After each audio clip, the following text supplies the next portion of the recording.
Hi students, welcome back to QA Focus. ഇന്ന് നമ്മൾ chapter 4ൻ്റെ അകത്തുനിന്നുള്ള ഇമ്പോർട്ടൻ്റ് ആയിട്ടുള്ള ഷോർട്ട് ഡെറിവേഷൻസ് അല്ലെങ്കിൽ ഷോർട്ട് ക്വസ്റ്റ്യൻസ് ആണ് നോക്കുന്നത്. എക്സാമിന് ഒത്തിരി ഇമ്പോർട്ടൻ്റ് ആയിട്ടുള്ളതാണ്. ഈ ചാപ്റ്ററിൽ നിന്ന് പഠിക്കാനുള്ളതാണ്. ഇത് ഇത്രയും കവർ ചെയ്യുകയാണെങ്കിൽ തന്നെയും ഏകദേശം ഈ ഒരു ചാപ്റ്ററിൻ്റെ റിവ്യൂ ആകും. പിന്നെ ഇതിനകത്ത് വരുന്നത് magnetic field due to a current carrying കോയിലാണ്. ഒരു 4 മാർക്കിൻ്റെ ക്വസ്റ്റ്യനായിട്ട് വരാൻ ചാൻസ് ഉള്ളതാണ്. അല്ലെങ്കിൽ അതിൻ്റെ കൂടെ ഏതെങ്കിലും കൂടെ കമ്പൈൻ ചെയ്തിട്ട് 3+1 ആയിട്ടൊക്കെ ചോദിക്കാൻ ചാൻസ് ഉള്ള ക്വസ്റ്റ്യനാണ്. ബാക്കി ഏകദേശം ഒരു ചാപ്റ്റർ, ഈ ചാപ്റ്റർ ഫുള്ളായിട്ട് നമുക്ക് ഇത്രയും ക്വസ്റ്റ്യൻസ് നോക്കുമ്പോൾ തന്നെ ഒന്ന് കവറായിട്ട് കിട്ടും. ഓക്കെ, നമുക്കൊന്ന് നോക്കാം. ഫസ്റ്റ് ക്വസ്റ്റ്യൻ എന്താ ചോദിച്ചിരിക്കുന്നത്? State ambience circuital theorem. Ambience circuital theorem എന്താ പറയുന്നതെന്നാണ് ഫസ്റ്റ് ക്വസ്റ്റ്യൻ നമുക്ക് ചോദിച്ചിരിക്കുന്നത്. എന്താ ആംബിയസ് സർക്യൂട്ടൽ തിയറം പറയുന്നത്? Line integral of magnetic field around any closed path is equal to mu0 times the net current enclosed by the path. അതായത് integral B dot dl equal to mu0 I. ഏതെങ്കിലും ഒരു closed പാത്തിൽ കൂടി വരുന്ന magnetic field എന്ന് പറയുന്നത് എന്തിന് ഈക്വലാണ്? mu0 times അതിനകത്ത് total current എന്തോരം എൻക്ലോസ് ചെയ്യുന്നു അതിന് ഈക്വൽ ആയിരിക്കും. വേറെ ഒരു എക്സാമ്പിൾ പറയുകയാണെങ്കിൽ, ഒരു കറണ്ട് ക്യാരിയിങ് കണ്ടക്ടർ എടുത്തു. ഇതിനകത്തൂടെ I കറണ്ട് ഫ്ലോ ചെയ്യുന്നുണ്ട്. ഇത് കാരണം ഇതിന് ചുറ്റും എന്തുണ്ട്? മാഗ്നറ്റിക് ഫീൽഡ് ഉണ്ട്. അപ്പം ഞാൻ ഇവിടെ നിന്നൊരു P എന്ന് പറയുന്ന പോയിന്റിലെ മാഗ്നറ്റിക് ഫീൽഡ് എനിക്ക് കണ്ടുപിടിക്കണം. അപ്പോൾ ഒരു ക്ലോസ്ഡ് സർഫസ് ഞാൻ അങ്ങ് എടുത്തു. ഒരു ക്ലോസ്ഡ് സർഫസ്. ഈ ക്ലോസ്ഡ് സർഫസിൽ കൂടെയുള്ള മാഗ്നറ്റിക് ഫീൽഡ് എന്ന് പറയുന്നത് B dot L, that equal to mu0 times current. mu0 times കറണ്ടിന് ഈക്വൽ ആയിരിക്കും. ഇനി ഇവിടെ എല്ലിന് പകരം ഞാനൊരു ചെറിയൊരു പോർഷൻ മാത്രമേ ഇതിനകത്ത് എടുക്കുന്നുള്ളൂ വിചാരിച്ചുള്ളൂ. DL മാത്രമേ കൺസിഡർ ചെയ്യുന്നുള്ളൂ. അങ്ങനെയെങ്കിൽ ഇതെങ്ങനെ വരും? Integral B dot dl equal to mu0 I. അപ്പം എന്താ പറയുന്നത്? Line integral of the magnetic field around any closed path in free space. എന്തിനാ ഫ്രീ സ്പേസ് എടുക്കുന്നത്? നമ്മൾ mu0 ആണ് എടുക്കുന്നതെങ്കിൽ അത് പെർമിയബിലിറ്റി ഓഫ് ഫ്രീ സ്പേസ് ആണ്, അല്ലേ? ε0 എന്തായിരുന്നു? ഓർക്കുന്നുണ്ടോ? ജസ്റ്റ് ഒന്ന് ഓർത്ത് നോക്കിയേ, പെട്ടെന്ന് ഓർത്ത് നോക്കിയേ. പെർമിറ്റിവിറ്റി ആണ്. എവിടത്തെ? ഇലക്ട്രിക് ഫീൽഡിനകത്ത്. ഇത് മാഗ്നറ്റിക് ഫീൽഡിനകത്ത് പെർമിയബിലിറ്റി ആണ്. അപ്പോൾ free space is mu0 times the net current enclosed by the path. ആ പാത്തിൽ വരുന്ന നെറ്റ് കറണ്ടിന് ഈക്വൽ ആയിരിക്കും. ഇമ്പോർട്ടൻ്റ് ആണേ, പഠിച്ചിട്ടോണം കേട്ടോ. ഇക്വേഷൻ പഠിച്ചിട്ടോണം. ഇൻ കേസ് നിങ്ങൾക്ക് ഇനി സ്റ്റേറ്റ്മെന്റ് എഴുതാൻ പറ്റിയില്ലെങ്കിൽ അറ്റ്ലീസ്റ്റ് ഈ ഇക്വേഷൻ എങ്കിലും ഒന്ന് എഴുതിയിട്ടേക്കണേ. അതിന്റെ മാർക്കിംഗ് കിട്ടും കേട്ടോ. ഇനി അടുത്ത് എന്താ ചോദിച്ചിരിക്കുന്നത്? അതിന്റെ തന്നെ ഒരു സെക്കൻഡ് പാർട്ടും കൂടി ഉണ്ട്. നോക്കിക്കേ. Obtain an expression for magnetic field intensity inside a solenoid. ഒരു സോളിനോയിഡിനകത്ത് വരുന്ന magnetic field intensity find out ചെയ്യാനാണ് ചോദിച്ചിരിക്കുന്നത്. എന്ത് വെച്ച് വേണം നമുക്ക് ഫൈൻഡ് ഔട്ട് ചെയ്യാൻ? ആംബിയസ് സർക്യൂട്ടൽ തിയറം വെച്ചിട്ട് വേണം നമുക്ക് ഫൈൻഡ് ഔട്ട് ചെയ്യാനായിട്ട്. ഓക്കെ, നമുക്ക് എങ്ങനെ ചെയ്യാൻ നോക്കാം. ഒരു സോളിനോയിഡ് നമ്മൾ കൺസിഡർ ചെയ്യുന്നു.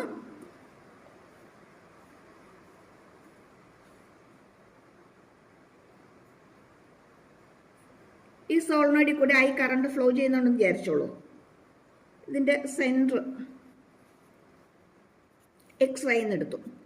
സെൻറ്റർ XY എന്നെടുത്തു, അല്ലെങ്കിൽ axis XY എന്നെടുത്തു. I current flow ചെയ്യുന്നുണ്ട്.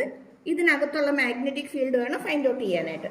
അപ്പോൾ നമ്മൾ ഗോസസ് തിയറം പഠിക്കുമ്പോൾ ചെയ്യുന്നത് പോലെ തന്നെ ഇവിടെ നമ്മൾ എന്ത് ചെയ്യും? ഒരു ആംബീരിയൻ ലൂപ്പ് കൺസിഡർ ചെയ്യും. ഒരു ഇമാജിനറി ആംബീരിയൻ ലൂപ്പ് കൺസിഡർ ചെയ്യും. അതിനൊരു പേര് നമ്മൾ കൊടുക്കും. ABCD നമുക്ക് കൊടുക്കാം, അല്ലേ? ABCD എന്ന് കൊടുക്കാം. ABCD എന്ന് പറയുന്ന ഒരു ലൂപ്പ് നമ്മൾ ഫൈൻഡ് ഔട്ട് ചെയ്തു. ഇനി magnetic field around any closed path is equal to mu0 times the current enclosed by the path എന്നല്ലേ നമ്മൾ പഠിച്ചത്. അങ്ങനെയാണെങ്കിൽ നമുക്കിവിടെ magnetic field around ABCD equal to mu0 times total current ആയിരിക്കും. ഇനി മാഗ്നറ്റിക് ഫീൽഡ് അറൌണ്ട് ABCD നമുക്ക് എങ്ങനെയാണ് find out ചെയ്യാൻ പറ്റുന്നത്? ഈ ലൂപ്പിൽ കൂടി വരുന്ന മാഗ്നറ്റിക് ഫീൽഡ് നമുക്ക് കിട്ടണം. ഇനി ഇവിടെ നോക്കിക്കേ, ഈ എ ബി എന്ന് പറയുന്നത് സോളിനോയിഡിനകത്താണ്, ഡി സി എന്ന് പറയുന്നത് സോളിനോയിഡിന് പുറത്താണ്. എ ഡിയും സി ബിയും ഈ ആക്സിസിന് പെർപെൻഡിക്കുലർ ആയിട്ടാണ് വന്നിരിക്കുന്നത്. ശരിയാണോ? ഇത് രണ്ടും പെർപെൻഡിക്കുലർ ആണ്, ഇത് രണ്ടും പാരലൽ ആണ്. ഓക്കെ. ഇനി ടോട്ടൽ മാഗ്നറ്റിക് ഫീൽഡ് എന്ന് പറയുമ്പോൾ എ ടു ബി, എയിൽ നിന്ന് ബി വരെ ഉള്ളത് നമുക്ക് കിട്ടണം, പ്ലസ് ബിയിൽ നിന്ന് സി വരെ ഉള്ളത് നമുക്ക് കിട്ടണം, പ്ലസ് ഇനി ആരെ കിട്ടണം? സിയിൽ നിന്ന് ഡി വരെ ഉള്ളത് കിട്ടണം,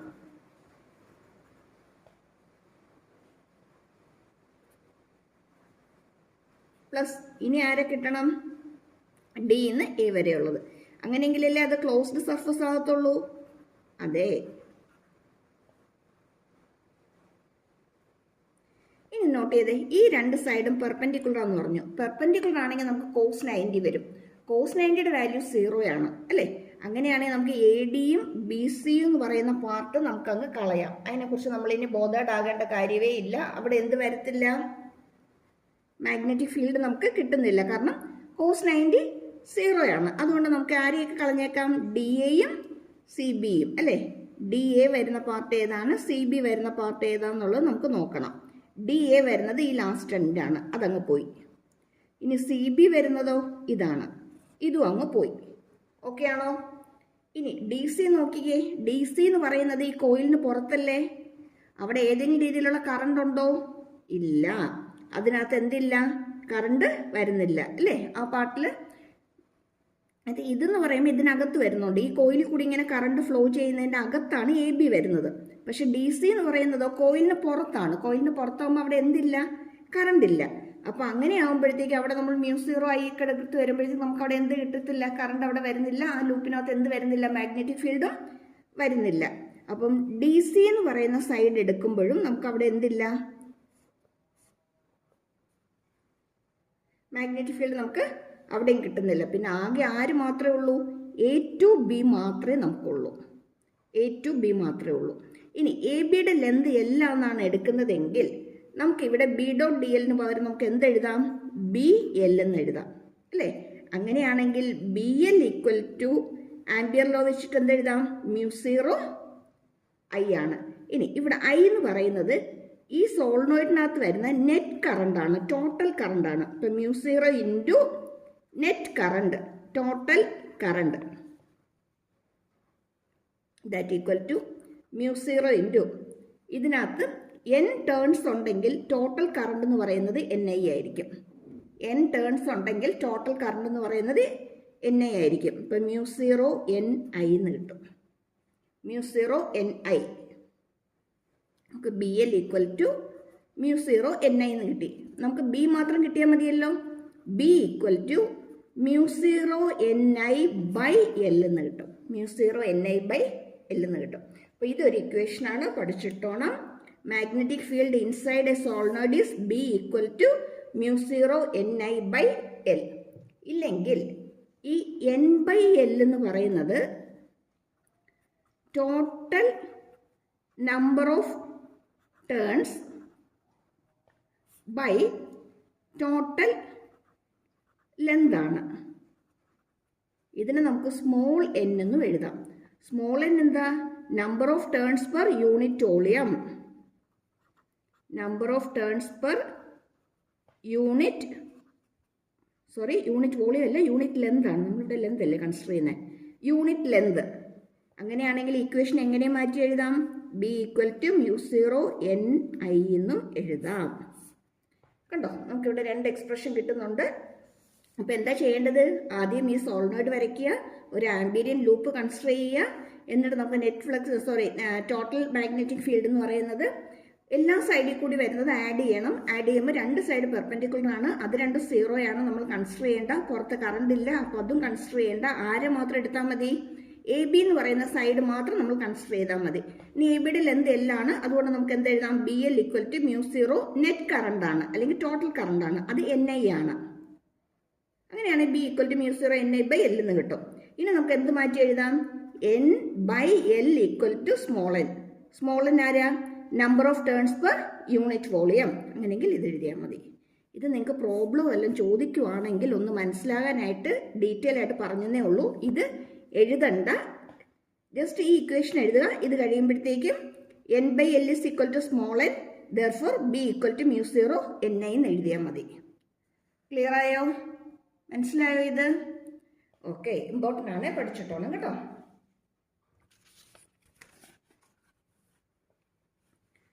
അടുത്ത ക്വസ്റ്റ്യനോ, name the force acting on a charge Q moving with velocity V in magnetic field. Magnetic ഫീൽഡിൽ V വെലോസിറ്റിയിൽ മൂവ് ചെയ്യുന്ന ഒരു ചാർജിൽ ആക്ട് ചെയ്യുന്ന ഫോഴ്സ് എന്തായിരിക്കും? ഏതായിരിക്കും ഫോഴ്സ്? ഒന്ന് ഓർത്ത് നോക്കിക്കേ. പഠിച്ചിട്ടുണ്ട് നമ്മൾ. ഏതാ ഫോഴ്സ്? മാഗ്നറ്റിക് ലോറൻസ് ഫോഴ്സ് അല്ലേ?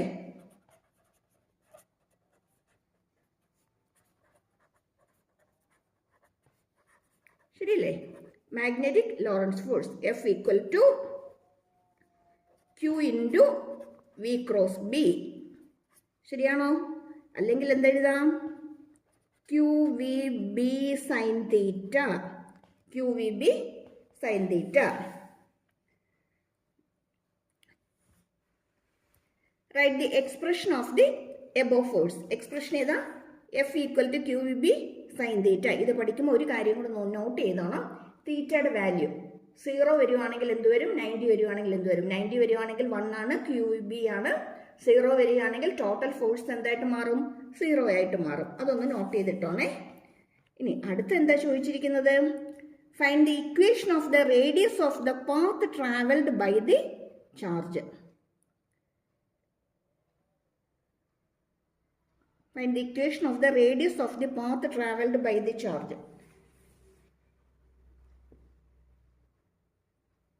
Okay, നമുക്കൊന്ന് ചെയ്ത് നോക്കാം.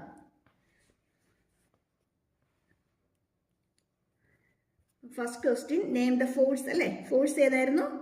ലോറൻസ് ഫോഴ്സ് ആണ്.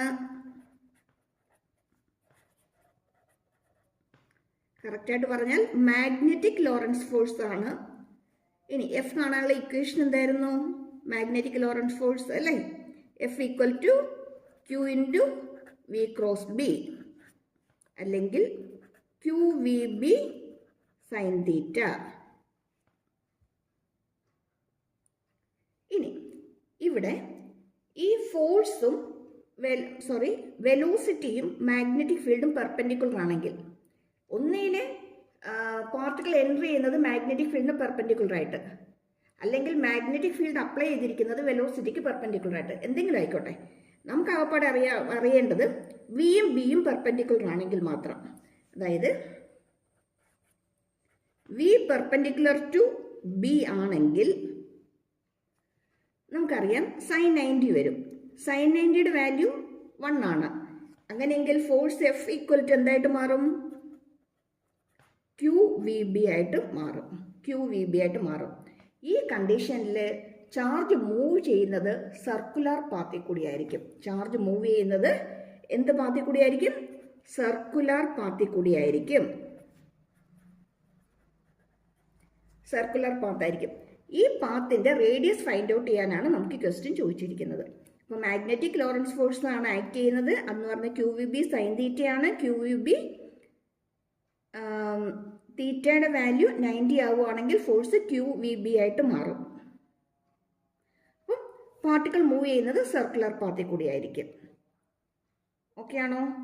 ഇനി സർക്കുലർ പാത്തിൽ കൂടി മൂവ് ചെയ്യുന്ന ഒരു ഒബ്ജക്റ്റിൽ ആക്ട് ചെയ്യുന്ന ഫോഴ്സ് എന്ന് പറയുന്നത് സെൻട്രിപെറ്റൽ ഫോഴ്സ് ആണ്. ഓർക്കുന്നുണ്ടോ? സെൻട്രിപെറ്റൽ ഫോഴ്സ് അല്ലേ? അപ്പോൾ നമുക്കിവിടെ എന്തെന്ന് എഴുതാൻ പറ്റും? സെൻട്രിപെറ്റൽ ഫോഴ്സ്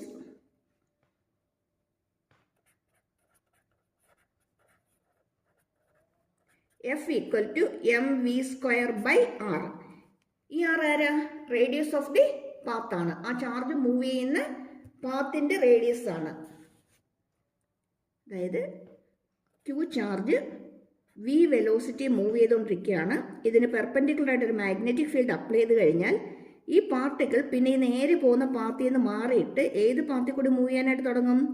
സർക്കുലർ പാത്തിലേക്ക് മൂവ് ചെയ്യാനായിട്ട് തുടങ്ങും. ഈ പാത്തിൻ്റെ റേഡിയസ് ഫൈൻഡ് ഔട്ട് ചെയ്യാനാണ് നമുക്ക് ക്വസ്റ്റിന് ചോദിച്ചിരിക്കുന്നത്. ക്ലിയർ ആയോ? സർക്കുലർ പാത്തിൽ കൂടി മൂവ് ചെയ്യുന്നതിനകത്ത് സെൻട്രിപെറ്റൽ ഫോഴ്സ് എന്ന് പറയുന്നത് mv²r ആണ്. ഇത് രണ്ടും ഫോഴ്സ് തന്നെയല്ലേ? ഇത് രണ്ടിനെ നമുക്ക് ഇക്വേറ്റ് ചെയ്യാമല്ലോ അല്ലേ? ലോറൻസ് ഫോഴ്സും ആക്ട് ചെയ്യുന്നുണ്ട്, അവിടെ എന്തും വരുന്നുണ്ട്, സെൻട്രിപെറ്റൽ ഫോഴ്സും വരുന്നുണ്ട്. അതായത് ആവശ്യത്തിനുള്ള സെൻട്രിപെറ്റൽ ഫോഴ്സ് പ്രൊവൈഡ് ചെയ്യുന്നത് ലോറൻസ് ഫോഴ്സ് ആണ്. ഓക്കെ, നമ്മളിപ്പോൾ അത്ര ഡീറ്റെയിൽ ആയിട്ടൊന്നും പോകുന്നില്ല. എക്സാം എടുത്തോണ്ട് നമ്മൾ ജസ്റ്റ് ഇത്രേ പഠിക്കുന്നുള്ളൂ. വിയും ബിയും പെർപെൻഡിക്കുലർ ആണെങ്കിൽ ഫോഴ്സ് QVB ആയിരിക്കും, പാത്ത് സർക്കുലർ പാത്ത് ആയിരിക്കും. അങ്ങനെയെങ്കിൽ അവിടെ ആക്ട് ചെയ്യുന്ന സെൻട്രിപെറ്റൽ ഫോഴ്സ് എന്ന് പറയുന്നത് mv²r ആണ്.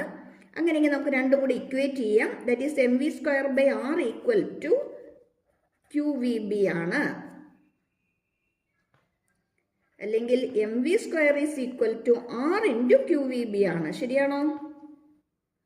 അങ്ങനെയെങ്കിൽ ഇതിനകത്ത് നിന്ന് r ഈക്വൽ ടു നമുക്ക് എന്ത് കിട്ടും? mv²/QVB. ശരിയാണോ? mv²/QVB. ഒരു വിയും വിയും ക്യാൻസൽ ആവും. ബാക്കി എന്ത് കിട്ടും? mv/QB. mv/QB അല്ലെങ്കിൽ r ഈക്വൽ ടു mv/QB. ഇതാണ് നമുക്ക് വേണ്ടുന്ന equation. Radius of the path is mv/QB.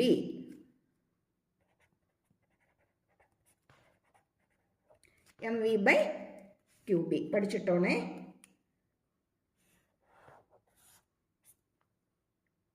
ഇനി ഇവിടെ നമുക്ക് ഈ ക്വസ്റ്റിനകത്ത് ചോദിച്ചിരിക്കുന്നത് റേഡിയസ് മാത്രം ഫൈൻഡ് ഔട്ട് ചെയ്യാനാണ്. ഇൻ കേസ് ഇതിനകത്ത് നമുക്ക് വെലോസിറ്റി ആണ് ചോദിച്ചിരുന്നതെങ്കിലോ? അപ്പം നമുക്കൊന്ന് എക്സ്ട്രാ കുറച്ച് കാര്യങ്ങൾ നമുക്ക് കൂടി നോക്കിയേക്കാം. ഒരു എക്സ്ട്രാ പോയിന്റ് ആയിട്ട് പറയുകയാണ്. വെലോസിറ്റി ആണ് ചോദിച്ചിരുന്നെങ്കിലോ, വി ആണ് ഫൈൻഡ് ഔട്ട് ചെയ്യേണ്ടതെങ്കിലോ, mv² equal to QVB into r അല്ലേ? രണ്ട് സൈഡിൽ നമുക്ക് ഓരോ വി വീതം ക്യാൻസൽ ചെയ്ത് കളയാം. ബാക്കി എന്ത് കിട്ടും? mv ഈക്വൽ ടു QBR അല്ലെങ്കിൽ v equal to QBR/m. v equal to QBR/m. ആ ഇക്വേഷനും ഒന്ന് പഠിച്ചിട്ടോണം കേട്ടോ. എക്സ്ട്രാ ആയിട്ടൊന്ന് നോട്ട് ചെയ്യേണ്ട കാര്യമാണ്. അങ്ങനെയെങ്കിലും ഇതിനകത്ത് റേഡിയസും ചോദിച്ചില്ല, വെലോസിറ്റിയും ചോദിച്ചില്ല. അതിന് പകരം ഒരു സർക്കുലർ പാത്ത് കംപ്ലീറ്റ് ചെയ്യാൻ വേണ്ടുന്ന ടൈമാണ് ചോദിക്കുന്നതെങ്കിലോ, അല്ലെങ്കിൽ ടൈം ഓഫ് റെവല്യൂഷൻ ആണ് ചോദിക്കുന്നതെങ്കിലോ ടൈം ഫൈൻഡ് ഔട്ട് ചെയ്യാം അല്ലേ? നമുക്കറിയാം time equal to distance by velocity ആണ് അല്ലേ? Velocity equal to displacement by അല്ലെങ്കിൽ ഡിസ്റ്റൻസ് ബൈ ടൈം. അപ്പോൾ തിരിച്ച് ടൈം ഈക്വൽ ടു എന്ത് വരും? Distance by velocity. ഇപ്പോൾ ഇവിടെ സർക്കുലർ പാത്ത് ആകുമ്പോൾ ടോട്ടൽ ഡിസ്റ്റൻസ് 2π ആണ്. വെലോസിറ്റി ആംഗുലർ വെലോസിറ്റി ഒമേഗയാണ്. That equal to 2π into omega എന്ന് പറയുന്നത് v/r ആണ്. Linear velocity into linear velocity by radius ആണ്, v/r ആണ്. ദാറ്റ് ഈക്വൽ 2π, ഈ r നേരെ മുകളിലേക്ക് വരും, ബൈ v ആണ്. v എന്ന് പറയുന്നത് ഓൾറെഡി നമുക്കിവിടെ കിട്ടിയിട്ടുണ്ട്. ആരാ? QBR/m ആണ്. r/m എന്നുള്ളത് മുകളിലേക്ക് വരും. ശരിയല്ലേ? ആറും ക്യാൻസലായി പോവും. ബാക്കി നമുക്ക് എന്ത് കിട്ടും? ഇവിടെ 2πm/QR. ശരിയല്ലേ? t equal to 2πm/QR. അപ്പം ഇതും കൂടി ഒന്ന് പഠിച്ചിട്ടേക്കണം. കണ്ടോ, ഒരു ക്വസ്റ്റിനെയും നമ്മൾ 3 എക്സ്ട്രാ കാര്യങ്ങൾ നമ്മളിവിടെ പഠിച്ചു. ഫ്രീക്വൻസി ആണ് ചോദിക്കുന്നതെങ്കിലോ 1/t എഴുതിയാൽ മതി. കിട്ടിയോ? അപ്പോൾ ഇത് ഇമ്പോർട്ടൻ്റ് ആണ്, പഠിച്ചിട്ടോണം കേട്ടോ, പഠിക്കാതിരിക്കരുതേ.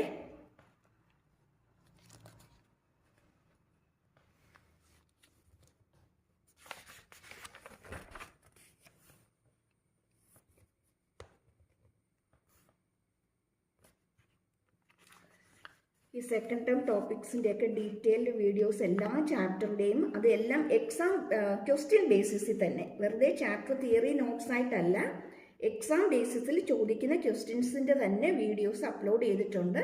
അപ്പോൾ അപ്പോൾ ലിങ്ക് കമൻറ്റ് ബോക്സിൽ തന്നേക്കാം, നോക്കാൻ മറക്കരുത്. ഷോർട്ട് ഡെറിവേഷൻസും ഇമ്പോർട്ടൻ്റ് ആയിട്ടുള്ള ക്വസ്റ്റ്യൻസും ഗ്രാഫ് പാറ്റേൺ ഒക്കെ എങ്ങനെയാണ് ചോദിക്കുന്നതെന്നൊക്കെ ഉള്ളത്, ഓംസ് ലോയുടെയൊക്കെയും അതുപോലെ കപ്പാസിറ്ററിൻ്റെ പ്രോബ്ലം ടൈപ്പ് ക്വസ്റ്റ്യൻസ് എങ്ങനെ വരും എന്നുള്ളതും ഒക്കെ ഡീറ്റെയിൽ ആയിട്ട് ഓൾറെഡി വീഡിയോസ് അപ്ലോഡ് ചെയ്തിട്ടുണ്ട്. ലിങ്ക് കമൻറ്റ് ബോക്സിൽ തന്നേക്കാം, നോക്കാൻ മറക്കരുതും. പിന്നെ ഒരു കാര്യം കൂടി പറഞ്ഞോട്ടെ, സബ്സ്ക്രൈബ് ചെയ്യാൻ മറന്നു പോകരുതേ കേട്ടോ. ആദ്യമായിട്ട് കാണുന്നവരാണെങ്കിൽ ഉറപ്പായിട്ടൊന്ന് സബ്സ്ക്രൈബ് ചെയ്തേക്കണം. ഇനി സബ്സ്ക്രൈബ് ചെയ്തവരാണെങ്കിൽ ഒരു ലൈക്കും ഒരു ഷെയറും. ഓക്കെ, അടുത്ത നോക്കിയേ, ബയോട്ട്-സാവർട്ട്സ് ലോ. അതും ഒരു ഇമ്പോർട്ടൻറ്റ് ലോ ആണ്. ബയോട്ട്-സാവർട്ട്സ് ലോ എന്താ പറയുന്നതെന്ന് വെച്ചാൽ, ഒരു കറണ്ട് ക്യാരിയും കണ്ടക്ടർ ഉണ്ട്, അതിനകത്തൂടെ ഒരു ഐ കറണ്ട് ഫ്ലോ ചെയ്യുന്നുണ്ട്. അങ്ങനെയാണെങ്കിൽ ഇതിന് ചുറ്റും ആര് വരും? മാഗ്നറ്റിക് ഫീൽഡ് വരും. അപ്പോൾ ഞാൻ കുറച്ച് ദൂരം ഒരു പി എന്ന് പറയുന്ന ഒരു പോയിന്റ് എടുത്തു. ഇവിടുത്തെ മാഗ്നറ്റിക് ഫീൽഡ് എനിക്ക് ഫൈൻഡ് ഔട്ട് ചെയ്യണം. അപ്പോൾ ഈ ടോട്ടൽ കണ്ടക്ടർ കാരണമുള്ളത് ഫൈൻഡ് ഔട്ട് ചെയ്യുന്നതിന് പകരം ഞാൻ ഒരു ചെറിയ ഒരു ലെന്ത് എടുത്തു, DL. ഈ DL ലെന്ത് കാരണം ഇവിടെ വരുന്ന മാഗ്നറ്റിക് ഫീൽഡ് എന്താണെന്നുള്ളത് എനിക്ക് കിട്ടണം. അപ്പോൾ ഈ കണ്ടക്ടറിൽ നിന്ന് അങ്ങോട്ടേക്കുള്ള പോയിന്റിലേക്കുള്ള ഡിസ്റ്റൻസ് ഞാൻ തീറ്റ എന്ന് മാർക്ക് ചെയ്തു. ഈ ഡിസ്റ്റൻസ് 6 ആണ്. അങ്ങനെയെങ്കിൽ ബയോട്ട്-സാവർട്ട്സ് ലോ എന്താ പറയുന്നതെന്ന് വെച്ചാൽ, magnetic field proportional to current I, proportional to ഈ കറണ്ട് എലമെന്റ് എന്ന് പറയും DL. ആ ലെന്ത്, എത്ര ലെന്തിലാണോ കറണ്ട് ഫ്ലോ ചെയ്യുന്നത്, നമ്മൾ DL എന്നുള്ളത് എടുത്തിട്ടുണ്ടല്ലോ, അതിനെ നമ്മൾ പറയുന്ന വേർഡ് കറണ്ട് എലമെന്റ് എന്നാണ്, DL. Also proportional to sine theta. Theta എന്ന് പറയുന്നത് ഈ കറണ്ട് എലമെന്റിനും ഈ പോയിന്റിനെ കറണ്ട് എലമെന്റുമായിട്ട് ജോയിൻ ചെയ്യുന്ന ലൈനിനും ഇടയ്ക്ക് വരുന്ന ആംഗിളാണ്. അപ്പോൾ തീറ്റ ആരാ? ആംഗിളാണ്. എവിടത്തെ? ബിറ്റ്വീൻ ആരുടെയൊക്കെ? കറണ്ട് എലമെന്റും പിന്നെയോ ആ ലൈൻ ആരെ ജോയിൻ ചെയ്യുന്നതാണ്? Point with the current element. Current element and line joining current element and the point. ഇനി കറണ്ട് എലമെന്റ് എന്നുള്ള വേർഡ് ഓർത്തിരിക്കാൻ പാടാണെങ്കിൽ കണ്ടക്ടർ എന്ന് എഴുതിയാലും മതി കേട്ടോ. കറക്റ്റ് ടേം കറണ്ട് എലമെന്റ് എന്നാണ്, അത് ഓർത്തിരിക്കാൻ പാടാണെങ്കിൽ ജസ്റ്റ് കണ്ടക്ടർ എന്ന് എഴുതി പോയാലും മതി. കഴിഞ്ഞില്ല, ഇൻവേഴ്സ്ലി പ്രൊപ്പോർഷണൽ ടു R², അല്ലെങ്കിൽ വേണ്ട, പ്രൊപ്പോർഷണൽ ടു 1/R² എന്ന് എഴുതിയാൽ മതി. R ആരായിരുന്നു? ഈ ഡിസ്റ്റൻസ് ആയിരുന്നു. ശരിയാണോ? R എന്ന് പറയുന്നത് ഈ ഡിസ്റ്റൻസ് ആണ്. അപ്പോൾ നമ്മൾ ഈ ഫിഗർ വരയ്ക്കുക, ഇതെല്ലാം കൂടി ഒന്ന് എഴുതുക, എന്നിട്ട് അവസാനം ഇതെല്ലാം കൂടി ഒന്ന് ക്ലബ് ചെയ്ത് എഴുതുക. എന്ത് വരും? IDL sin θ/R². എവിടെ പ്രൊപ്പോർഷണാലിറ്റി വന്നാലും അത് മാറ്റാനായിട്ട് നമ്മളൊരു കോൺസ്റ്റന്റിനെ കൊടുത്തേ പറ്റൂ. അതാരാ? μ0/4π ആണ്. എന്നിട്ട് എന്തെഴുതും? IDL sin θ/R². കഴിഞ്ഞു. ഇനി എന്ത് ചെയ്യണം? വെറുതെ അങ്ങ് പറഞ്ഞു പോയാൽ മോശമല്ലേ? നമ്മൾ +2 സ്റ്റുഡൻസ് ഒക്കെ ആയിട്ട് കുറച്ചും കൂടി കാര്യങ്ങളൊക്കെ ഒന്ന് ഡീറ്റെയിൽ ആയിട്ടൊക്കെ പറഞ്ഞാലേ നമ്മുടെ മാർക്ക് ഒട്ടും പോകാതിരിക്കുകയുള്ളൂ. അപ്പം നമ്മൾ എന്ത് ചെയ്യും? ഈ μ0 എന്ന് പറയുന്നത് പെർമിയബിലിറ്റിയാന്ന് പറയും. ഇനി 0 വരണമെങ്കിൽ അത് എവിടെയായിരിക്കണം? Free space. ε0 പഠിച്ചില്ലേ? അത് തന്നെ സംഭവം. ഇനി ഈ μ0യുടെ വാല്യൂ എന്ന് പറയുന്നത് 4π × 10⁻⁻7 ആണ്. 4π × 10⁻⁻7 ആണ്. Unit tesla metre per ampere. Per ampere എഴുതി കഴിഞ്ഞാൽ പിന്നെ -1 എഴുതേണ്ട കാര്യമില്ല അല്ലേ? ഈ വരയിട്ടാൽ പിന്നെ -1 ആവശ്യമില്ല. അല്ലെങ്കിൽ വെബർ മീറ്റർ പെർ ആംബിയറും നമുക്ക് എഴുതാൻ പറ്റും. 2 യൂണിറ്റ് പറയുമ്പോൾ ടെസ്ല വെച്ചും പറയാം, വെബർ വെച്ചും പറയാം. ടെസ്ല മീറ്റർ പെർ ആംബിയർ അല്ലെങ്കിൽ weber metre per ampere. Okay, അപ്പോൾ നമ്മൾ ബയോട്ട്-സാവർട്ട്സ് ലോ എഴുതി കഴിഞ്ഞു. പക്ഷേ അതിനകത്തൊരു സബ് ക്വസ്റ്റ്യനും കൂടി വന്നിട്ടുണ്ട്. അതിനകത്ത് എന്താ ചോദിച്ചിരിക്കുന്നത്? Also write in vector form. ഈ ലോ എങ്ങനെയും കൂടി എഴുതാൻ ചോദിച്ചിട്ടുണ്ട്, വെക്റ്റർ ഫോമിലും കൂടി എഴുതാനായിട്ട് നമ്മുടെ ചോദിച്ചിട്ടുണ്ട്. അപ്പോൾ ഇതെങ്ങനെ നമുക്ക് വെക്റ്റർ ഫോമിലേക്ക് മാറ്റി എഴുതാൻ പറ്റുമെന്ന് നോക്കാം. വെക്റ്റർ ഫോമിലേക്ക് എഴുതാനായിട്ട് നമുക്കറിയാം DB എന്ന് പറയുന്നത് mu 0 by 4 pi I dl sin theta by R square ആണ്. വെക്ടറിലേക്ക് എഴുതാൻ ഞാനിവിടെ ഒരു ആർ ക്യാപ്പും കൂടി കൊടുത്തു. ആർ ക്യാപ്പ് യൂണിറ്റ് വെക്ടറാണ്. ഇനി ഈ ആർ ക്യാപ്പ് എന്ന് പറയുന്ന സംഭവം vector by modulus of the വെക്ടറാണ് അല്ലേ, മോഡുലസ് ഓഫ് ദി വെക്ടറാണ്. അല്ലെങ്കിൽ സിമ്പിളായിട്ട് നമുക്ക് എന്ത് എഴുതാം, ആർ ബൈ ആർ എന്ന് എഴുതാം അല്ലേ. ആർ ക്യാപ്പ് എന്ന് പറയുന്നത് ആർ ബൈ ആർ ആണ്. അതിന് നമുക്ക് ഈ ആർ ക്യാപ്പിന് പകരമായിട്ട് കൊടുക്കാം. That is mu 0 by 4 pi I dl sin theta by R square into vector R by R that equal mu 0 by 4 pi. ഇവിടെ ആർ സ്ക്വയർ ഇൻറ്റു ആർ എന്തായിട്ട് മാറും, ആർ ക്യൂബായിട്ട് മാറും. ഇവിടെ ഡി എൽ വെക്ടർ ക്വാണ്ടിറ്റിയാണ്, ആറും vector ക്വാണ്ടിറ്റിയാണ്, ഇടയ്ക്ക് വന്നിരിക്കുന്ന sign തീറ്റയാണ്. അങ്ങനെയാണെങ്കിൽ നമുക്ക് I into D L cross R എന്ന് എഴുതാം. I into D L cross R എന്ന് എഴുതാം. ഇതാരാ, മാഗ്നറ്റിക് ഫീൽഡിൻ വെക്ടർ ഫോമാണ്. കണ്ടോ? അപ്പോൾ ഈ ഇടയ്ക്കുള്ള ഈ സ്റ്റെപ്സ് ഒന്നും പഠിക്കണമെന്നില്ല, ജസ്റ്റ് ഈ ഫൈനൽ ഇക്വേഷൻ മാത്രം ഇങ്ങനെ പഠിച്ചിട്ടാൽ മതി. D L cross R by R cube കിട്ടിയോ? ഇനി ഡീറ്റെയിൽഡ് ആയിട്ട് മനസ്സിലാകണം എന്നുള്ളവർക്ക് വേണ്ടിയിട്ടാണ് ഈ ബാക്കി ഇത് എങ്ങനെയാണ് വരുന്നതെന്നുള്ളത് ഞാൻ പറഞ്ഞത്. അതൊന്നും വേണ്ട, ഫൈനൽ റിസൾട്ട് മാത്രം മതിയെങ്കിൽ ജസ്റ്റ് ഇത് മാത്രമായിട്ടൊന്ന് പഠിച്ചിട്ടാൽ മതി. ക്ലിയർ ആയോ? ഓക്കെ ആണോ? Okay.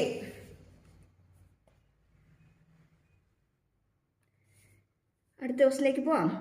What is the force acting on A current carrying conductor in magnetic field?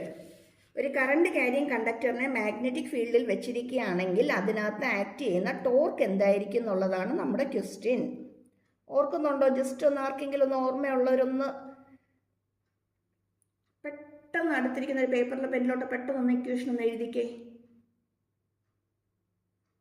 ഒരു പേപ്പറോ പെന്നോ എന്തെങ്കിലുമൊക്കെ അടുത്തുണ്ടെങ്കിൽ അത് ജസ്റ്റ് ഒന്ന് മെമ്മറൈസ് ചെയ്ത് എന്തായിരുന്നു ഇക്വേഷൻ എന്ന്. കിട്ടിയോ? ഏതാ ഫോഴ്സ്? Bill, BIL, bill. ഓർത്തിരിക്കാൻ എളുപ്പമാണേ. ഒരു കറണ്ട് ക്യാരിയിങ് കണ്ടക്ടറാണ്, ഒരു മാഗ്നറ്റിക് ഫീൽഡിൽ ഇങ്ങനെ വെച്ചിരിക്കുന്നു. മാഗ്നറ്റിക് ഫീൽഡ് B ആണ്. ഇതിനകത്ത് ആക്ട് ചെയ്യുന്ന ഫോഴ്സ് വേണം നമുക്ക് കിട്ടാനായിട്ട്. ആ ഫോഴ്സ് എന്ന് പറയുന്നത് ശരിക്കും I into L cross B ആണ്. L ക്രോസ് B ആണ്. അല്ലെങ്കിൽ നമുക്കതിനെ BIL, ബിൽ സൈൻ തീറ്റ എന്ന് എഴുതാം. Bill sign theta. ഇനി ഇത് പെർപെൻഡിക്കുലർ ആയിട്ടാണ് വെച്ചിരിക്കുന്നതെങ്കിൽ തീറ്റ 90 ഡിഗ്രി ആയിരിക്കും. തീറ്റ 90 ആണെങ്കിൽ ഫോഴ്സ് F ഈക്വൽ ടു എന്തായിരിക്കും? BIL, ബിൽ. കണ്ടോ? ഓർത്തിരിക്കാൻ എളുപ്പമാണ്. ഇവിടെ കിട്ടിയോ? അടുത്ത എന്താ ചോദിച്ചിരിക്കുന്നേ? Find out the torque acting on the coil ABCD if it is placed in uniform magnetic field. നമുക്കിവിടെ ഒരു കോയിൽ തന്നിട്ടുണ്ട് ABCD. ഇതിനകത്ത് ആക്ട് ചെയ്യുന്ന ടോർക്ക് ഫൈൻഡ് ഔട്ട് ചെയ്യണം. ഒരു കാര്യം കൂടി പറഞ്ഞിട്ടുണ്ട്, ഇത് എവിടെ വെച്ചിരിക്കുകയാണ്? യൂണിഫോം മാഗ്നറ്റിക് ഫീൽഡിലാണ് വെച്ചിരിക്കുന്നത്. ഇത് നമ്മൾ ഏത് ഏരിയയിലാണ് പഠിച്ചതെന്ന് ഓർക്കുന്നുണ്ടോ? ജസ്റ്റ് ഒന്ന് മെമ്മറൈസ് ചെയ്തേ പെട്ടെന്ന്. എവിടെയാണ് നമ്മളിത് പഠിക്കുന്നത്? മൂവിങ് കോയിൽ ഗാൽവനോമീറ്റർ അല്ലേ? മൂവിങ് കോയിൽ ഗാൽവനോമീറ്ററിന് തൊട്ട് മുമ്പായിട്ട്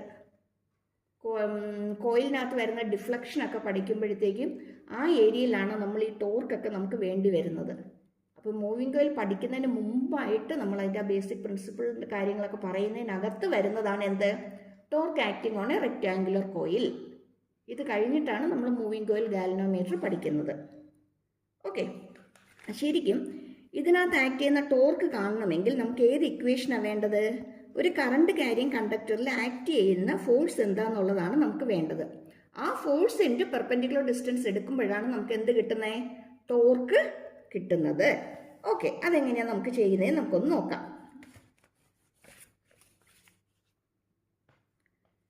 നമുക്കിവിടെ ഒരു റെക്റ്റാങ്കുലർ കോയിൽ തന്നിട്ടുണ്ട്.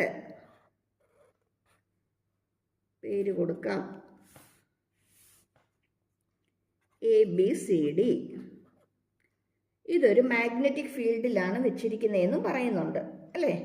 ഇത് വെച്ചിരിക്കുന്നത് ഒരു മാഗ്നറ്റിക് ഫീൽഡിലാണ്, യൂണിഫോം മാഗ്നറ്റിക് ഫീൽഡിലാണ്. നോർത്തും സൗത്തും ഒക്കെ ഉണ്ട്. ഇനി ഇവിടെ നോക്കിക്കേ, ഈ സൈഡും മാഗ്നറ്റിക് ഫീൽഡ് ലൈൻസിന് പാരലലാണ്.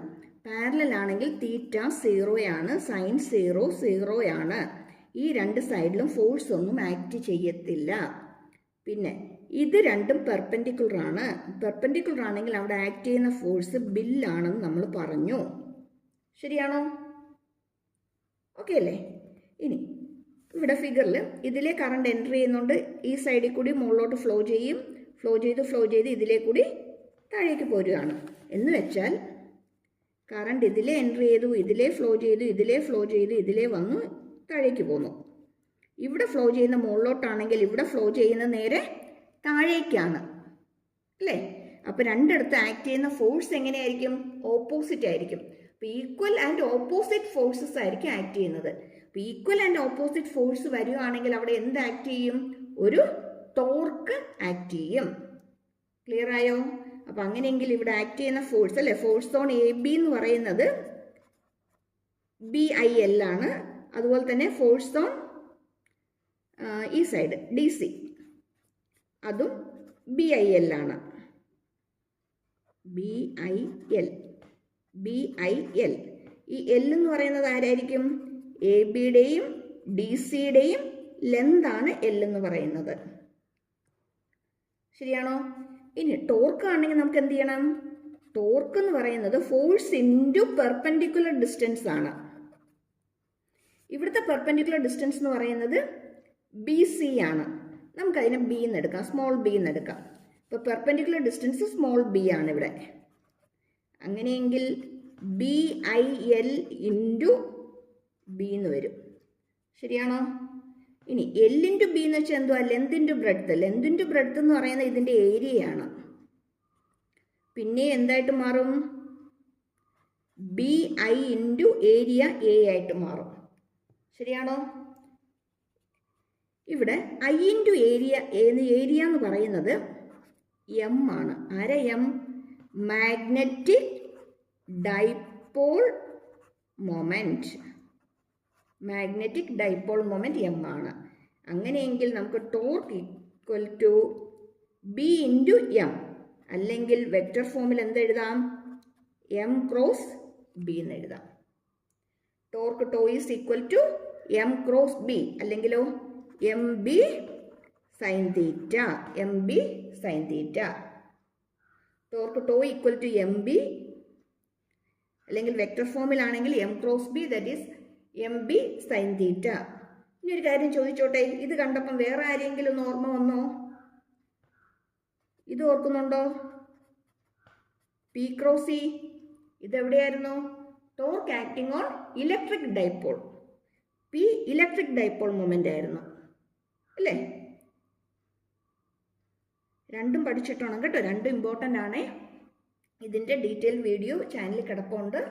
ക്വസ്റ്റ്യൻസ് സോൾവ് ചെയ്ത് തന്നെ ഷോർട്ട് ക്വസ്റ്റ്യനായിട്ടും ഷോർട്ട് ഡെറിവേഷനായിട്ടും ഒക്കെ തന്നെ തന്നിട്ടുണ്ട്. നോക്കാൻ മറന്നു പോയേക്കരുതേ, നോക്കിയേക്കണേ.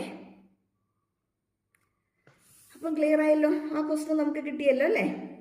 അടുത്ത ക്വസ്റ്റ്യൻ ഒത്തിരി ഇമ്പോർട്ടൻ്റ് ആണ്. എന്ന് വെച്ചാൽ പറഞ്ഞതൊന്നും ഇമ്പോർട്ടൻ്റ് അല്ലെന്നല്ല ഉദ്ദേശിക്കുന്നത്. എല്ലാ ക്വസ്റ്റ്യൻസും ഇമ്പോർട്ടൻ്റ് ആണ്, പല പ്രാവശ്യമായിട്ട് ചോദിച്ചിട്ടുള്ള ക്വസ്റ്റ്യൻസ് ആണ്. എന്നാലും ഈ പറയുന്ന ക്വസ്റ്റ്യൻസ് ഉറപ്പായിട്ടും ക്വസ്റ്റ്യൻ പേപ്പറിൽ കാണുന്നതാണ്. അത് മോഡൽ എക്സാം ആയിക്കോട്ടെ, പബ്ലിക് എക്സാം ആയിക്കോട്ടെ, എപ്പോഴാണെങ്കിലും ഇതിനകത്ത് നിന്ന് ഒരു ക്വസ്റ്റ്യൻ എന്തായാലും ഉറപ്പായിട്ടുണ്ടാവും. കൺവേർഷൻ ഓഫ് ഗാൽവനോമീറ്റർ ടു വോൾട്ട്മീറ്ററും അമ്മീറ്ററും രണ്ടും തിരിച്ചു മറിച്ചും ചോദിക്കും. ഇപ്പോൾ ഇവിടെ എഴുതിയിരിക്കുന്നത് ഗാൽവനോമീറ്റർ ടു അമ്മീറ്റർ ആണ്. ഇത് തന്നെ എന്തും ചോദിക്കാം, വോൾട്ട്മീറ്റർ ആണെന്ന് ചോദിക്കാം. അപ്പം ഗാൽവനോമീറ്ററിനെ അമ്മീറ്ററായിട്ട് കൺവേർട്ട് ചെയ്യാനായിട്ട് നമ്മൾ ചെയ്യേണ്ടത് ഒരു സ്മോൾ വാല്യൂ ഉള്ള റെസിസ്റ്റൻസ് ഇതിന് അക്രോസ് ആയിട്ട് കണക്ട് ചെയ്യുക. ഗാൽവനോമീറ്ററിന് പാരലൽ നോട്ട് ചെയ്യണം, connect a small resistance parallel to galvanometer. കണ്ടോ, ഗാൽവനോമീറ്ററിന് പാരലൽ ആയിട്ട് ചെറിയൊരു റെസിസ്റ്റൻസ് കണക്ട് ചെയ്യണം. ഈ സ്മോൾ വാല്യൂ റെസിസ്റ്റൻസിനെ നമ്മൾ വിളിക്കുന്നത് ഷണ്ട് റെസിസ്റ്റൻസ് എന്നാണ്. Shunt resistance. അപ്പം ഗാൽവനോമീറ്ററിനെ അമ്മീറ്ററായിട്ട് കൺവേർട്ട് ചെയ്യാൻ നമ്മൾ എന്ത് ചെയ്യണം? കണക്ട്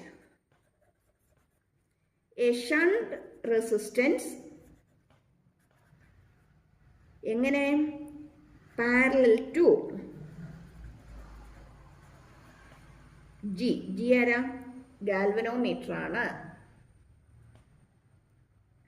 ഒരു ഗാൽവനോമീറ്റർ ഉണ്ട്, നമ്മൾ അതിന് അക്രോസ് ആയിട്ട് ഒരു ഷണ്ട് റെസിസ്റ്റൻസ് കണക്ട് ചെയ്തു. ഇതിനകത്തേക്ക് ഐ കറണ്ട് ഫ്ലോ ചെയ്ത് വരുന്നുണ്ട്. ഇവിടെ വരുമ്പോൾ രണ്ടായിട്ട് സ്പ്ലിറ്റ് ആകും. ഗാൽവനോമീറ്ററിൽ കൂടെയുള്ള കറണ്ടിനെ നമുക്ക് ഐ ജി എന്ന് എടുക്കാം, ഷണ്ടിൽ കൂടെയുള്ള കറണ്ടിനെ നമ്മൾ ഐ എസ് എന്ന് എടുക്കാം. പാരലായിട്ട് കണക്ട് ചെയ്താൽ രണ്ടിന് അക്രോസ് ആയിട്ട് വരുന്ന വോൾട്ടേജ് സെയിം ആയിരിക്കുമല്ലോ. നമ്മൾ കപ്പാസിറ്ററിന്റെ കേസിലൊക്കെ നമ്മൾ പഠിച്ചിട്ടുണ്ട്. പാരലൽ കണക്ഷനകത്ത് രണ്ടിന് അക്രോസ് ആയിട്ട് വരുന്ന വോൾട്ടേജ് സെയിം ആയിരിക്കും. അപ്പോൾ ഗാൽവനോമീറ്റർ ആയതുകൊണ്ട് നമുക്ക് വി ജി എന്ന് കൊടുക്കാം, ഷണ്ട് റെസിസ്റ്റൻസ് ആയതുകൊണ്ട് നമുക്ക് അതിന് വി എസ് എന്ന് കൊടുക്കാം. ഗാൽവനോമീറ്ററിന്റെ വോൾട്ടേജ് എന്ന് പറയുന്നത് current into resistance of galvanometer. അത് നമുക്ക് ക്യാപിറ്റൽ ജി തന്നെ എടുക്കാം. ഇവിടെയോ ഐ എസ് അല്ലെ, ഇതിൽ കൂടെയുള്ള കറണ്ട് ഐ എസ് ആണ്, അതിന്റെ റെസിസ്റ്റൻസ് എസ് എന്ന് എടുക്കാം.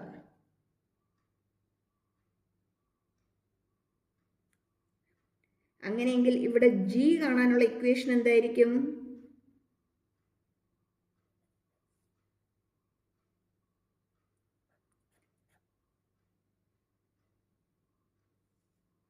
ജി അല്ല എസ് നമുക്ക് കിട്ടേണ്ടത് അല്ലേ.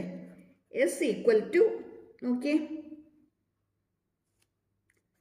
I G G by I S, I G G by I S. ഇനി ഇവിടെ ഒരു കാര്യം നോട്ട് ചെയ്തേ, ഇവിടെ വരുന്ന കറണ്ട് രണ്ടായിട്ട് സ്പ്ലിറ്റ് ചെയ്യുവാൻ നമ്മൾ പറഞ്ഞു, ശരിയാണോ? ഇവിടെ വരുന്ന കറണ്ട് രണ്ടായിട്ട് സ്പ്ലിറ്റ് ചെയ്ത് പോകണമെന്ന് നമ്മൾ പറഞ്ഞു.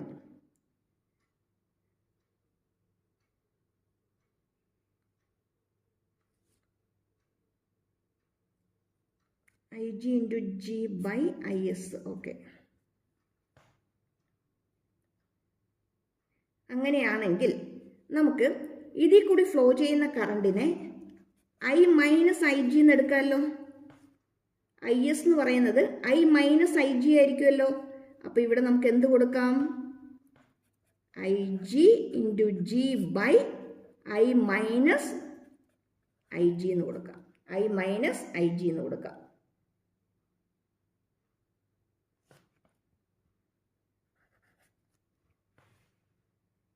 ഓക്കെ, അപ്പം ഗാൽവനോമീറ്ററിനെ അമ്മീറ്ററായിട്ട് കണക്ട് ചെയ്യാനായിട്ട് നമ്മൾ ചെയ്യേണ്ടത് ഒരു ഷണ്ട് റെസിസ്റ്റൻസ് പാരലായിട്ട് കണക്ട് ചെയ്യുക എന്നുള്ളതാണ്. പാരലായിട്ട് വരുമ്പം രണ്ടിനും അക്രോസ് ആയിട്ട് വരുന്ന വോൾട്ടേജ് സെയിം ആണ്. രണ്ടിനും അക്രോസ് ആയിട്ട് വരുന്ന വോൾട്ടേജ് സെയിം ആണെങ്കിൽ ഗാൽവനോമീറ്ററിൽ കൂടെയുള്ള കറണ്ട് ഐ ജിയും ഗാൽവനോമീറ്ററിൻ്റെ റെസിസ്റ്റൻസ് ജിയും, ഷണ്ട് റെസിസ്റ്റൻസിൽ കൂടെയുള്ള കറണ്ട് ഐ എസും അതിൻ്റെ റെസിസ്റ്റൻസ് വാല്യൂ എസും ആയിട്ട് എടുക്കുന്നു. അങ്ങനെയാണെങ്കിൽ എസ് എന്ന് പറയുന്നത് ഇതേ ഡിവൈഡഡ് ബൈ ഐ എസ് ആയിരിക്കും. നമുക്ക് എന്തെഴുതാം? I G by I S എന്ന് എഴുതാം.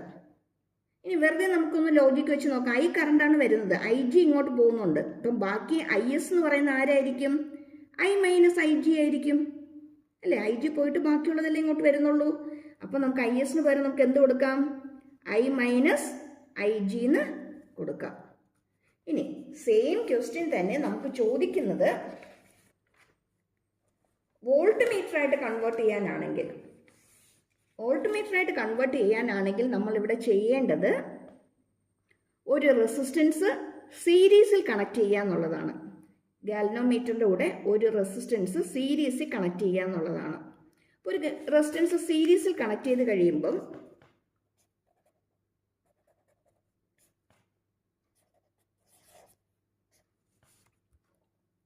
ഇതിനകത്തൂടെ ഐ കറണ്ട് വരുന്നുണ്ട്. ഇതേ കറണ്ട് തന്നെയായിരിക്കില്ല ഈ റെസിസ്റ്റൻസ് കൂടി ഫ്ലോ ചെയ്യുന്നതും അല്ലേ. സെയിം കറണ്ടാണ് ഗാൽവനോമീറ്ററിലും റെസിസ്റ്റൻസിലും കൂടി ഫ്ലോ ചെയ്യുന്നത്. ഇനി ഇവിടെ ടോട്ടൽ വോൾട്ടേജ് എന്ന് പറയുന്നത് ഗാൽവനോമീറ്ററിൻ്റെ വോൾട്ടേജ് പ്ലസ് റെസിസ്റ്റൻസിൻ്റെ voltage, that is I into G plus I into R. അങ്ങനെയാണെങ്കിൽ ഇതിനകത്തുനിന്ന് ഒരു ഐ കോമൺ ആയിട്ട് എടുത്തു, that is G plus R എന്ന് വരും. അതിൻ്റെ അകത്തുനിന്ന് ഈ ഐ ഇപ്പുറത്തേക്ക് കൊണ്ടുവരുമ്പോൾ വി ബൈ ഐ വരും, that equal to G plus R ആണ്. ആറിൻ്റെ വാല്യൂ എന്ന് പറയുന്നത് വി ബൈ ഐ മൈനസ് എന്തെന്ന് കൊടുക്കാം, ജി എന്ന് കൊടുക്കാം. ഇവിടെ ക്വസ്റ്റ്യനിൽ ഡ്രോ ദ സർക്യൂട്ട് ഡയഗ്രാം എന്ന് മാത്രമേ ചോദിച്ചിട്ടുള്ളൂ അല്ലേ. ഇനി അതിന് പകരം നമുക്ക് ക്വസ്റ്റ്യനിൽ നമുക്ക് എന്തും ചോദിക്കാം. ഷണ്ട് വാല്യൂ ഫൈൻഡ് ഔട്ട് ചെയ്യാനായിട്ട് ചോദിക്കാം. അല്ലെങ്കിൽ ചിലപ്പോൾ നമുക്ക് പ്രോബ്ലം ആയിട്ട് ചോദിക്കാം. ഒരു ഗാൽവനോമീറ്ററിൻ്റെ റെസിസ്റ്റൻസ് ഇത്രയാണ്, അതിനകത്തൂടെ ഇത്ര കറണ്ട് ഫ്ലോ ചെയ്യുന്നുണ്ട്, അങ്ങനെയെങ്കിൽ അതിൻ്റെ അകത്ത് എത്ര ഷണ്ട് റെസിസ്റ്റൻസ് കണക്ട് ചെയ്യണം എന്നുള്ളത് നമുക്ക് വേണമെങ്കിൽ അമ്മീറ്ററായിട്ട് കൺവേർട്ട് ചെയ്യാനായിട്ട് അവിടെ കണക്ട് ചെയ്യേണ്ട ഷണ്ട് റെസിസ്റ്റൻസിൻ്റെ വാല്യൂ ഫൈൻഡ് ഔട്ട് ചെയ്യാനായിട്ട് നമുക്ക് പ്രോബ്ലം ആയിട്ട് നമുക്ക് വേണമെങ്കിൽ നമുക്കിത് ചോദിക്കാം. അതേപോലെ തന്നെ ആരെയും ചോദിക്കാം, വോൾട്ട് മീറ്റർ കൺവേർഷനകത്ത് റെസിസ്റ്റൻസിൻ്റെ വാല്യൂ ഫൈൻഡ് ഔട്ട് ചെയ്യാനായിട്ട് നമുക്ക് ചോദിക്കാം. നമുക്ക് ബാക്കിയെല്ലാം ക്വസ്റ്റിന് തന്നിട്ടുണ്ടാവും, നേരിട്ട് ഇക്വേഷനിലേക്ക് ഇട്ട് കൊടുത്താൽ മാത്രം മതി. ഇവിടെ ഇപ്പം ഗാൽവനോമീറ്ററിൻ്റെ കറണ്ട് ഐ ജി ആണ് എടുത്തിരിക്കുന്നതെങ്കിൽ നമുക്ക് അവിടെ എന്തിട്ട് കൊടുക്കാം, ഐ ജി എന്ന് കൊടുക്കാം. ഐ ആണ് എടുത്തതെങ്കിലോ ഐ എന്നിട്ട് കൊടുക്കാം. അതുപോലെ ഇവിടെ ക്വസ്റ്റ്യനിൽ നമുക്ക് ഷണ്ട് റെസിസ്റ്റൻസിലെ കറണ്ട് ഐ എസ് ആയിട്ട് എടുക്കാം. ഇൻ കേസ് നമുക്ക് ഐ എസ് നേരിട്ട് തന്നിട്ടില്ലെങ്കിൽ നമുക്ക് എന്തെടുക്കണം, ഐ മൈനസ് ഐ ജി എന്ന് എടുക്കണം. അത്രേ ഉള്ളൂ. പിടി കിട്ടിയോ? ഓക്കെ, അപ്പോൾ ഇത്രയും ക്വസ്റ്റ്യൻസ് എന്തായാലും നിങ്ങൾക്ക് യൂസ്ഫുൾ ആയിരിക്കും, ഉറപ്പാണ്, അക്കാര്യത്തിൽ ഒരു സംശയമില്ല. ഇത്രയും വർഷത്തെ ക്വസ്റ്റ്യൻ പേപ്പേഴ്സും പഠിപ്പിക്കുന്ന എക്സ്പീരിയൻസും വെച്ചിട്ട് പറയുകയാണ്, ഉറപ്പായിട്ട് ക്വസ്റ്റ്യൻസ് നിങ്ങൾക്ക് ഹെൽപ്ഫുൾ ആയിരിക്കും. ഉറപ്പായിട്ട് നിങ്ങൾക്ക് നല്ല മാർക്ക് സ്കോർ ചെയ്യാൻ പറ്റും. Okay, all the best. Once again subscribe ചെയ്യാൻ മറന്നു പോകരുതേ. Thank you for watching.